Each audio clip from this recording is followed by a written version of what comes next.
I have a couple of minutes, so perhaps I do a little bit of Joyce, not as elegant as you've heard, but first of all, just 2 words, because sometimes people think Joyce is too difficult, and it's not all that easy. But lovely things sometimes are difficult.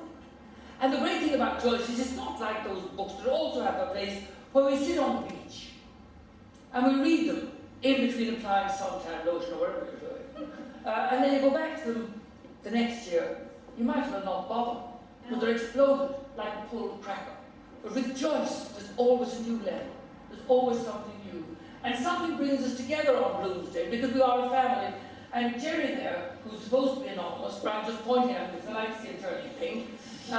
We were on a train on the way down, and I was mentioning that in a soft for me voice, something mentioned just casually about Bloomsday, and this lad across the road on the other side of the table brought out a newspaper and said, "Would you like the Irish Times?" I was just going to throw it away. Get the reference? Throw away the horse. What happens to Bloom? Because he's approached in Lincoln Place by Bantam Lyons, who's already borrowed all kinds of things from him, and now he wants to borrow his newspaper to have a look at the racing form, and Bloom was fed up, and he says, "Here you can, I was just going to throw it away." Bantam Lyons says, "Eh, what? Oh, Chase, Times, oh, you missed it!" And off he runs. What's that about? On Thursday, the 16th of June, 1904, the Gold Cup Classic Horse Race was being run at Ascot. This, Your Excellency, is Bloomsday. This is the 16th of June. It's a Thursday, and once again, the Gold Cup is being run at Ascot. I was going to go and punt, and I'm really not good at betting. I was going to ask them to take me and show me how to do it, because I wanted to back fictional account, because I thought, this is the one for Bloomsday, maybe it's come in at 100 to 1, you know, because what we're celebrating is the fictional account of that great day. Now, I didn't know James Joyce. The world had to wait with bated breath another 3 years after his death for me to write to replace him. I didn't know his wife Nora. I was only 7 when she died. But I was very privileged. I got into my love of Joyce very early to a rather glamorous uncle that I had. And this is his rings, family rings, he left me in his will. And I treasure my memories of my uncle. I was lucky enough to get in early enough to know some of Joyce's family. And I'd like to think tonight, in particular, of my great friend, and some of you I know you well do, Ken Monaghan, Joyce's nephew, who died on Saturday at age 85, just 6 months ago. Last Bloomsday was his last Bloomsday. It's also the last photograph I have with him. In any case, Bloomsday is such a wonderful thing, and I was lucky also to know Joyce's friend, although I didn't know him. I had the pleasure and honour of meeting Sylvia Beach, who is the publisher, such a courageous woman, bird-like creature, who always referred to Mr. Joyce in her American accent. And she said, "Of course you know, Mr. Norris, Ernest Hemingway liberated me personally. He came unattacked, smoking a cigar out the Rue de l'Odeon. And it was such a pleasure. The American army only caught up with him 24 hours later." And it was so wonderful to hear these things. And Maria Jolas, wonderful Maria, from 9 bis Rue de Rennes in Paris, who published Finnegan's Wake, and who tried desperately to get Joyce, Nora, and Stephen to go to America to sit out the war, but Joyce couldn't bear to leave Lucia. And I remember one day, Maria Jolas saying to me, because I'd mentioned Bloomsday because we'd had her over here for various things, she said, you know, Nora said to me on one occasion in the flat, we were celebrating, because Joyce started Bloomsday celebrations in, I think, 1929, the Déjeuner Ulysse out near Versailles. And she said, Nora said on one occasion, the doctor in arch look, sure, that was the day I made a man out of Jim. So something impressed itself. There was some little canoodling going on. It'd be vulgar to speculate exactly what. But something happened. between them on the Strand out at Sandmount. And the wonderful thing is, they were both from dysfunctional families. There was no money, no exchange of wedding rings, engagement presents, anything like that. But Joyce did give Nora that wonderful present the whole day, wrapped in the tissue of his genius. And as often happens when you get to my age, I left out the punchline, because I mentioned throwaway, but did I tell you that the man opposite me offered me his Irish Times, said, would you like to read the Irish Times? I was just going to throw it away.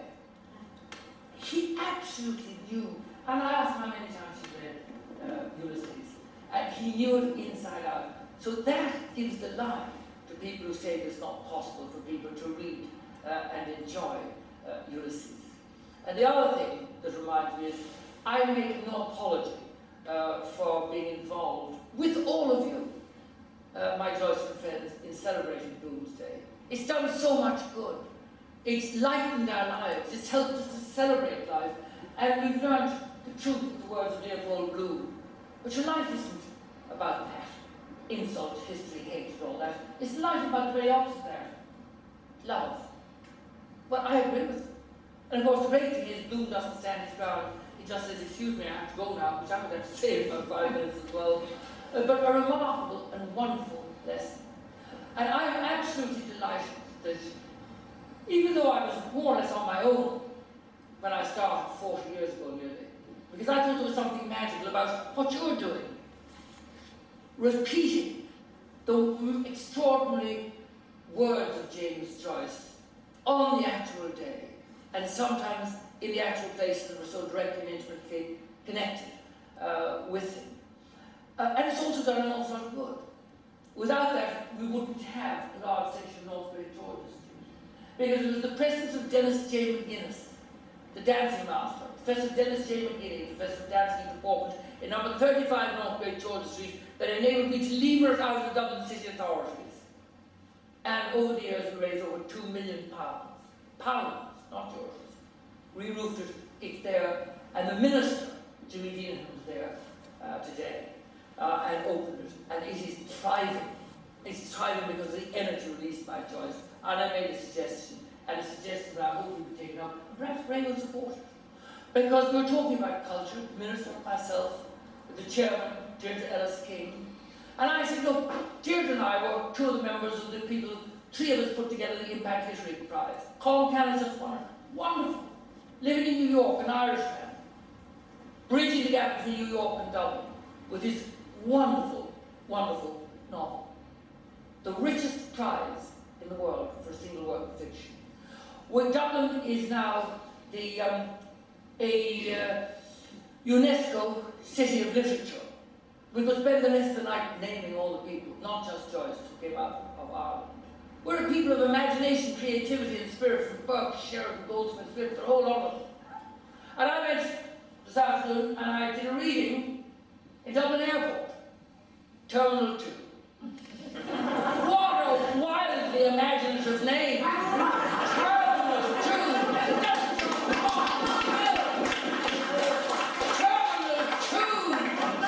So I said, look, they have John Lennon Airport in Liverpool. They have George Best Airport in Belfast. They have Leonardo da Vinci Airport in Italy. They have John Fitzgerald Kennedy Airport in New York. Let it, for God's sake, forget about Terminals 1 and 2 and make the whole thing James Joyce International Airport.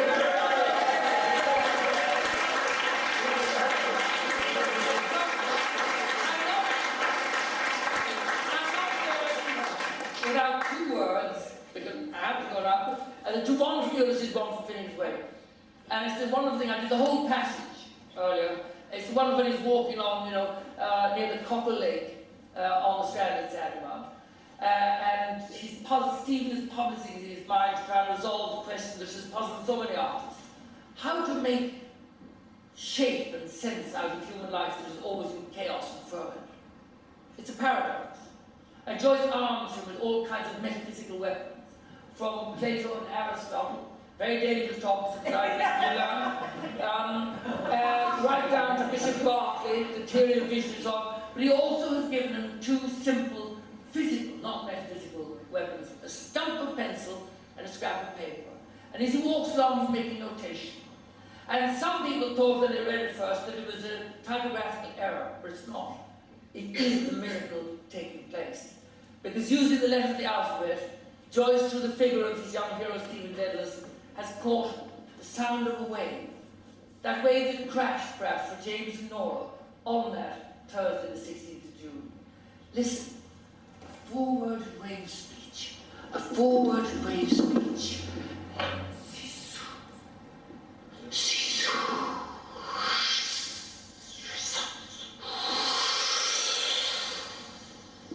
And isn't that just the sound of a wave? And isn't it worth reading that? Even though it's spelled S-W-S-O-H-R-S-E-I-S, it is worth it, even if it's difficult, and even fitting its way, and I leave you with this.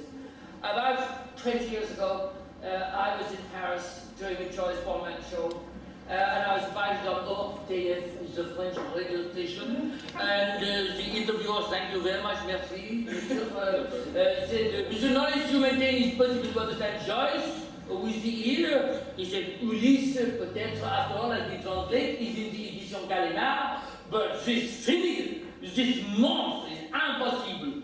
On the first page is one word, 2.5 lines long. 100 letters. He said, the eye cannot receive, the ear cannot hear such a thing. I said, excuse me, but you can't try. He said, no. I said, oui. He said, do it. I said, say. But before I do, I have to educate you a little. Because despite the fact that Joyce is creating a shadowy, merging, evanescent world of the dream in which 60 word languages are melted down, underneath it beats the heartbeat of English, the I am. Ba-boom, ba-boom, ba-boom. John Gill was a citizen of credit and renown. So you can scan it.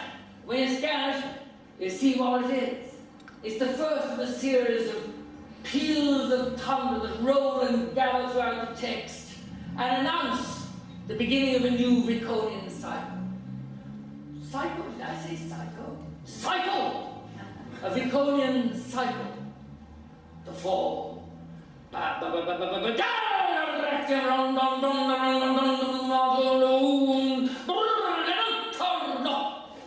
of course, it's thunder.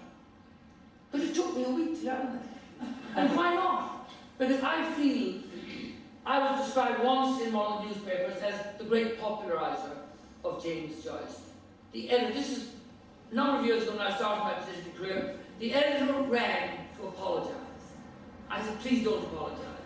The next time I wanted in bigger letters. Because this is what Joyce wanted to communicate. He would be so thrilled that people who shared what was one of his hometowns, this wonderful town of Bray, they should all assemble here to appreciate his work. So I think he'd be grateful. I think he'd like it.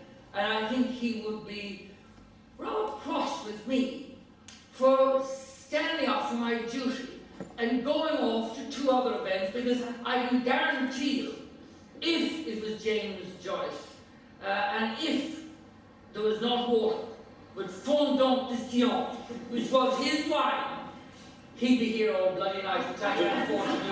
So